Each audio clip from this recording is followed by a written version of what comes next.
درود پاک کب کب کہاں کہاں اور کیسے کیسے کام آتا ہے۔ ایک بہت ہی خوبصورت واقعہ، بڑا ایمان افروز واقعہ ہے جو میں آپ کے سامنے پیش کرتا ہوں۔ ایک دوست نے اپنے ایک دوسرے دوست کو قرض دیا، اور جب اس نے قرض دیا تو وہ قرض ایک بڑی اماؤنٹ تھی، 3000 دینار۔ وہ ٹائم آ گیا جب اس ٹائم وہ قرض لینے کے لیے اپنے دوست کے پاس گیا کہ بھائی مجھے میرے پیسے واپس دو، تو اس نے کہا کہ پیسے تو نہیں ہے میرے پاس، میں کولیپس ہو گیا ہوں، بزنس اب میرا ختم ہو گیا ہے، میں تمہاری رقم نہیں دے سکتا۔ اس نے ایک اور ٹائم دے دیا اسے کہ ٹھیک ہے اب اتنے دنوں کے بعد میں دے دوں گا۔ وہ ٹائم بھی گزر گیا، اور جب وہ ٹائم بھی گزر گیا تو اس کے بعد اس دوست نے کہا کہ اب تو پیسے دے دو بھائی، میرا ٹائم پورا ہو گیا ہے۔ پھر نہ دے سکا ٹائم۔ آخر کار معاملہ جو ہے وہ کورٹ میں چلا گیا، قاضی کے پاس چلا گیا۔ اب قاضی نے جس کو پیسے دینے تھے اس کو بلایا اور کہا کہ بھائی آپ کو اس کے پیسے دینے ہیں؟ کہتا ہے ہاں پیسے تو دینے ہیں۔ تو کہا پھر دیتے کیوں نہیں ہو؟ کہا پیسے ہیں ہی نہیں، کاروبار ہی ختم ہو گیا ہے، قرضہ تو لیا تھا، اب میرے پاس بچا ہی کچھ نہیں ہے۔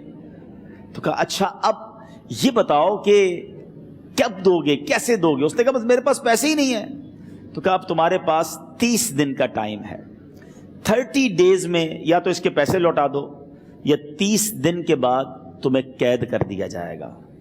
یہ شخص اب گھر آیا، پیسے تو تھے نہیں، مگر شاید علماء نے لکھا کتابوں میں، یہ واقعہ کئی بڑی بڑی کتابوں میں لکھا اور درود پاک کے فضائل کی بڑی بڑی کتابوں میں لکھا، اور اس شخص نے سوچا کہ اس نے ایک حدیث پاک پڑھی ہوئی تھی کہ جس میں یہ نبی پاک علیہ الصلوۃ والسلام نے فرمایا ہے، جس کا مضمون ہے کہ جو شخص پریشان ہو، مصیبت زدہ ہو، اسے چاہیے کہ مجھ پر کثرت سے درود پاک پڑھے، کیونکہ درود پڑھنا مصیبتوں اور پریشانیوں کو لے جاتا ہے۔ اب اس عاشق رسول نے سوچا اور تو کچھ ہے نہیں، اب میں درود پاک پڑھنا شروع کرتا ہوں۔ صبح سے لے کر شام تک وہ درود پاک پڑھنے لگ گیا۔ 27 دن گزر گئے، only 3 days left، 3 دن باقی تھے قاضی کے پاس جانے میں۔ 27 دن گزر گئے درود پڑھتے پڑھتے۔ جب 28ویں رات آئی تو آنکھیں تو بند ہوئیں، مگر خواب میں اسے ایک آواز آئی، گھبراؤ نہیں، تمہارا قرضہ ادا کر دیا جائے گا، تمہارا مسئلہ سالو ہو جائے گا۔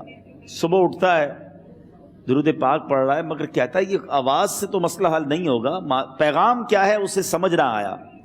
28واں دن گزر گیا، 29ویں رات آ گئی، مگر اب آنکھیں بند ہوئیں اور قسمت جاگ اٹھی۔ نبی پاک صاحب لولاک صلی اللہ تعالیٰ علیہ وسلم خواب میں تشریف لائے، اور پیارے آقا صلی اللہ تعالیٰ علیہ وسلم نے فرمایا گھبراؤ نہیں، علی بن عیسیٰ وزیر کے پاس جاؤ، وہ تمہارا قرضہ ادا کر دے گا۔ اب یہ عاشق رسول صبح اٹھا تو ویری فریش، حشاش بشاش کہ اب تو کام ہو گیا، نبی پاک نے خواب میں آ کر بشارت دی ہے۔ مگر پھر ذہن میں سوال آیا کہ علی بن عیسیٰ کے پاس جاؤں گا تو ثبوت کیا ہے، پروف کیا ہوگا؟ میں جا کر اس کو کہوں گا کہ میرا قرضہ دے دو تو ایسے تو قرضہ نہیں دے دینا، اور میں نے اس کو کہا کہ مجھے نبی پاک نے خواب میں کہا ہے، اور اس نے اگر مجھ سے کوئی نشانی مانگی تو میں نشانی کیا دوں گا؟ آخری دن تھا، 29واں دن تھا، وہ بھی درود پڑھتے پڑھتے گزر گیا۔ 30th نائٹ آ گئی، صبح وہ دن ہے جب عدالت میں جانا ہے۔ اب اس رات پھر نبی پاک علیہ الصلوۃ والسلام خواب میں تشریف لائے، اور آقا علیہ الصلوۃ والسلام نے فرمایا کہ علی بن عیسیٰ وزیر کے پاس جاؤ، وہ تمہارا قرض ادا کر دے گا۔ کہ حضور چلا تو جاؤں گا، لیکن اگر وزیر نے مجھ سے کوئی نشانی طلب کی تو میں کیا جواب دوں گا؟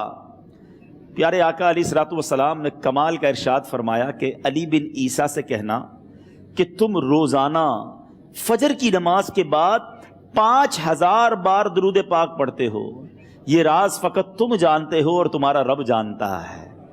اب یہ جب صبح اٹھا تو ایک نشانی بھی مل چکی تھی۔ عدالت میں جانے سے پہلے وزیر کے دربار میں پہنچ گیا، اسے یہ ڈر تھا کہ آج پیسے نہ لوٹائے تو سزا ہو سکتی ہے۔ جب وزیر کے دربار میں پہنچا تو وزیر اپنے مشیروں کے ساتھ بیٹھا تھا۔ کہا مجھے آپ سے بات کرنی ہے۔ کہا بتاؤ کیا بات کرنی ہے؟ کہا میں ایک پیغام لایا ہوں آپ کے لیے۔ اچھا کس کا پیغام لائے ہو؟ کہا میں نبی پاک جناب محمد مصطفیٰ صلی اللہ تعالیٰ علیہ وسلم کا پیغام لایا ہوں۔ وہ عاشق رسول وزیر تھا، کہتا بتاؤ میرے آقا نے کیا پیغام دیا ہے؟ کہ حضور میں 3000 دینار کا مقروض ہوں، آج آخری دن ہے اور میرے آقا نے مجھے بشارت دی ہے کہ آپ سے کہوں کہ آپ میرا قرض ادا کر دیجئے۔ علی بن عیسیٰ کہتا ہے کوئی ثبوت ہے آپ کے پاس؟ ہے کوئی دلیل بھی ہے آپ کے پاس؟ میں کیسے مان لوں کہ آپ کو نبی پاک علیہ الصلوۃ والسلام نے بھیجا ہے؟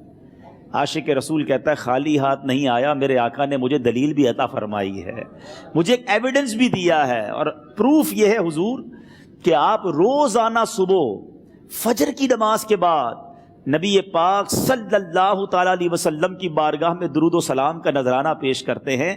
جب تک 5000 کا عدد پورا نہیں ہوتا آپ اس وقت تک کسی اور سے بات نہیں کرتے، اور اے وزیر صاحب یہ رات صرف آپ کو پتہ ہے اور آپ کا رب جانتا ہے۔ اللہ اکبر! وہ وزیر تو جس کو کہے نا جھوم اٹھا، ایسا عاشق رسول وزیر تھا جو روزانہ صبح 5000 درود پڑھتا ہو، اس کی تو عید ہو گئی نا۔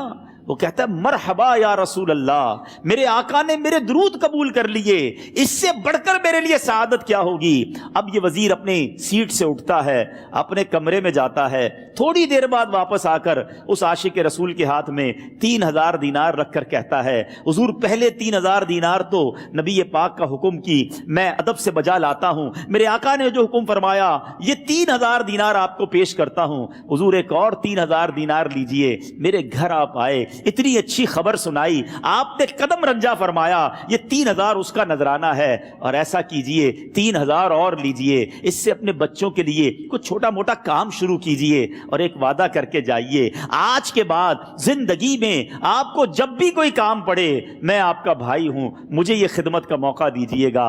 اللہ اکبر! وہ مقروض جو ایک رات پہلے 3000 دینار کا مقروض تھا، ہو سکتا ہے اس کے بیک آف مائنڈ یہ بھی چل رہا ہو کہ اب شاید کل میں نے جیل میں جا کر عدالت میں جا کر گرفتاری دے کر جیل میں جانا ہے، مگر اب 9000 دینار ہاتھ میں ہیں۔ عاشق رسول جھومتا ہوا نبی پاک کی یاد میں گھومتا ہوا اب عدالت میں پہنچا۔ عدالت میں everybody expecting over there کہ آج اس نے آنا ہے اور آ کر کہنا یہی ہے کہ پیسے تو نہیں ہیں، گرفتار کر لو، مگر جا کر اس عاشق رسول نے 3000 دینار جج صاحب کے ہاتھ میں رکھ دیے۔ قاضی کہتا ہے پہلے تو یہ بتاؤ پیسے آئے کدھر سے؟ تم تو کہتے تھے غریب ہوں، تم تو کہتے تھے کاروبار نہیں ہے، ایک مہینے میں اتنی بڑی رقم کا انتظام کیسے ہو گیا؟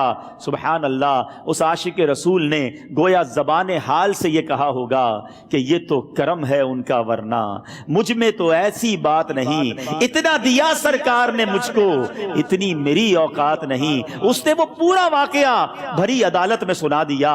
اللہ اکبر! میرے پیارے اسلامی بھائیوں ذرا سوچو پہلے زمانے میں کیسے عاشقان رسول ہوا کرتے تھے، وہ جج وہ قاضی بھی کیسا سرکار علیہ الصلوۃ والسلام کا عاشق تھا۔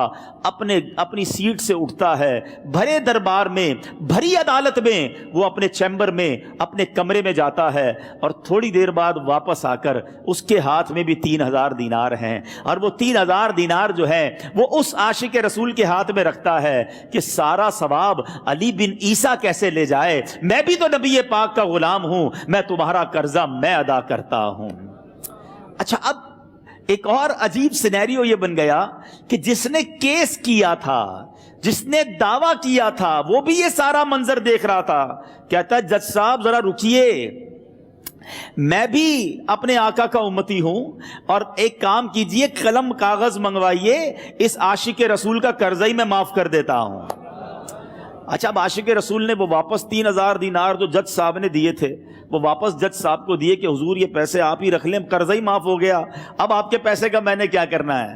جج صاحب کہتے ہیں جو پیسے نبی پاک کے نام پر نکالے ہیں اب مجھے واپس نہیں چاہیے، یہ بھی تم اپنے ساتھ لے جاؤ۔ اللہ اکبر! میرے میٹھے اسلامی بھائیوں، وہ عاشق رسول ایک رات پہلے 3000 دینار کا مقروض ہے، اب 12000 دینار لے کر گھر کو واپس جا رہا ہے۔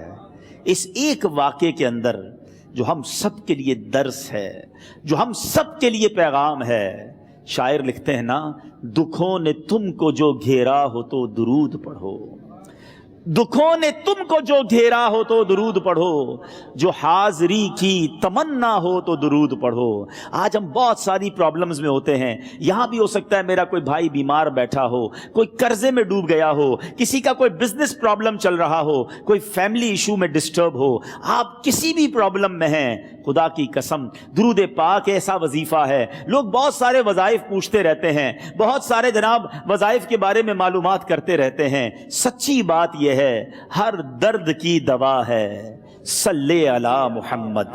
ہر درد کی دوا ہے صلی علی محمد. تعویذ ہر بلا ہے صلی علی محمد. تو خدا را اپنی زندگی میں درود پاک کو شامل کر لیجئے, اور آپ بلیف کریں جب آپ نے کثرت سے درود پاک پڑھنے شروع کر دیے, آپ اپنی آنکھوں سے دیکھیں گے آپ کے پرابلم دور ہو رہے ہیں, آپ کی صحت اچھی ہو رہی ہے, آپ کے قرضے اترنے شروع ہو گئے ہیں, روزگار میں آپ کے برکت ہونا شروع ہو جائے گی, آپ کے چہرے پہ نور آنا شروع ہو جائے گا, آپ کی زبان میں اثر آنا شروع ہو جائے گا. صلو علی الحبیب صلی اللہ تعالی علی محمد. مجھے اپنی اور ساری دنیا کے لوگوں کی اصلاح کی کوشش کرنی ہے.